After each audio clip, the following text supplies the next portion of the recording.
Hello दोस्तों, आप सभी को गुलाब जामुन जैसी मीठी मीठी नमस्कार। और उसी के साथ आप लोगों का स्वागत है आईपीओ के लव ट्रायंगल शो में। एक और एसएमई कंपनी शिवम केमिकल्स आ रही है अपना आईपीओ लेके, जहां पर हम आज इस रिव्यू वीडियो में इस कंपनी का पूरा कच्चा चिट्ठा खोलने वाले हैं, बेसिक से लेके एडवांस तक। तो अभी से इस वीडियो को लाइक और चैनल को सब्सक्राइब कर दीजिएगा। अगर मैं स्टार्टिंग में इसमें अपने पर्सनल डिसीजन की बात करूं, तो जिस तरीके से एमफोर्स की जो हमने रिव्यू वीडियो डाली है उस पर मेरा ऑलमोस्ट डिसीजन क्लियर था कि मैं उसे अप्लाई करने वाला हूं, और उसी तरीके से इस आईपीओ में भी ऑलमोस्ट डिसीजन क्लियर है कि मैं इस आईपीओ को इजीली अवॉइड करने वाला हूं। बट फाइनल नहीं है। जो भी फाइनल डिसीजन होगा वो मैं आप लोगों को टेलीग्राम चैनल पर अपडेट कर दूंगा। टेलीग्राम चैनल का लिंक आपको डिस्क्रिप्शन में मिल जाएगा। और ऐसा डिसीजन क्यों है वो आप लोगों को इस डिटेल डिस्कस वीडियो में पता लग जाएगा। और उसी के साथ साथ आप लोग एक बार इस वीडियो को देख लीजिएगा, समझ लीजिएगा, फिर अपने रिस्क रिवॉर्ड रेशो और माइंडसेट के अकॉर्डिंग अपने फाइनेंशियल एडवाइजर से कंसल्ट करके कोई फाइनल एक्शन बनाइएगा। और उसी के साथ साथ आप लोगों को म्यूचुअल फंड में या इंश्योरेंस सेगमेंट में किसी भी तरीके कोई भी हेल्प की रिक्वायरमेंट है, या आप लोग चाहते हैं कि being a mutual fund distributor हम आपका पैसा मैनेज करने में आपकी हेल्प करें, including SIP, HTP, SWP, booster, STP और लमसम अमाउंट, तो आपको डिस्क्रिप्शन में मेरा नंबर मिल जाएगा। आप मुझसे कांटेक्ट कर सकते हैं, आपकी क्वेरी को जल्दी से जल्दी सोल्व कर दिया जाएगा। अब अगर हम कंपनी की बेसिक डिटेल्स की बात करते हैं, तो ये कंपनी इनकॉर्पोरेट हुई थी 2010 में, मतलब कि अच्छा खासा एक्सपीरियंस कंपनी का हो चुका है। काम की बात करते हैं तो ये प्रोड्यूस करती है हाइड्रेटेड लाइम, डिस्ट्रीब्यूट करती है various product including poultry feed, supplement, dicalcium phosphate, magnesium oxide, limestone powder and more. Company ने सप्लाई किए हैं over more than 2,50,000 metric ton of various product. काम वाइज हमें अच्छा काम देखने को मिल रहा है। कंपनी के प्रोडक्ट पोर्टफोलियो की बात करते हैं तो poultry feed, supplements, die calcium phosphate, magnesium oxide, limestone powder, hydrated lime company के प्रोडक्ट पोर्टफोलियो में हो जाते हैं। कंपनी की एक फुली ओन सब्सिडरी होने वाली है Shivam chemicals and mineral private limited, जो गुजरात में होने वाली है, जिसकी मैन्युफैक्चरिंग कैपेसिटी होने वाली 60,000 मेगा टन की, और ये स्पेशलाइज्ड होने वाली है in producing hydrated lime. On December 31, 2023 company के पास टोटल ऑफ 25 एम्प्लॉयज होने वाले हैं, जिनमें से 12 कॉन्ट्रैक्ट वर्कर्स होने वाले हैं जो इनकी सब्सिडरी कंपनी में होने वाले हैं।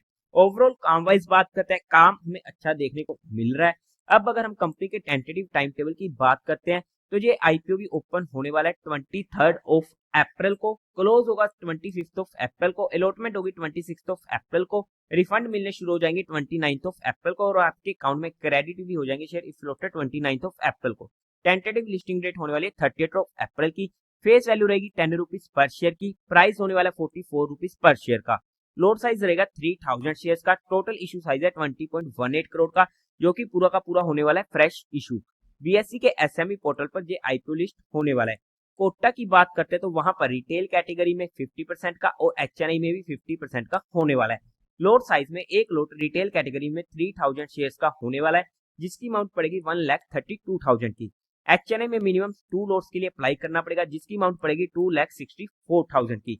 अब अगर हम प्रमोटर्स की बात करते हैं तो वहां पर संजीव गिरदारलाल वसंत, सोहम संजीत बसंत, शिवम संजीत वसंत कंपनी के प्रमोटर होने वाले हैं। प्री इशू होल्डिंग थी 99.99% की, जो पोस्ट इशू रह जाएगी 73% की। अब अगर हम कंपनी के मेन मुद्दे की बात करते हैं या कंपनी के मेन नेगेटिव पॉइंट की, तो कंपनी के फाइनेंशियल्स को देखते हैं। तो यहाँ पर सबसे पहले तो हमारे पास 2023 और 2024 के पहले 9 मंथ का ही डाटा अवेलेबल है। इससे पुराना डाटा अवेलेबल नहीं है। हालांकि कंपनी को काफी ज्यादा टाइम हो चुका है, फिर भी कंपनी ने हमें यहाँ पर वो डाटा अवेलेबल नहीं कराया है, जिसका रीजन मुझे नहीं पता। बट एक बार के लिए हमारे लिए वो नेगेटिव पॉइंट हो चुका है।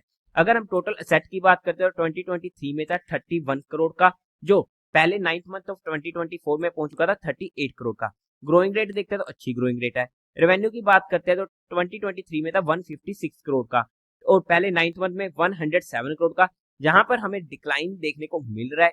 और प्रॉफिट आफ्टर टैक्स में 2023 में था 3.57 करोड़ का, बट पहले 9th मंथ में सिर्फ और सिर्फ 70 लाख का ही प्रॉफिट देखने को मिला है, जहां पर तो हमें एक मेजर डिक्लाइन देखने को मिल रहा है, जिसकी वजह से थोड़ी सी हमें जहां पर दिक्कतें ज्यादा देखने को मिल रही है।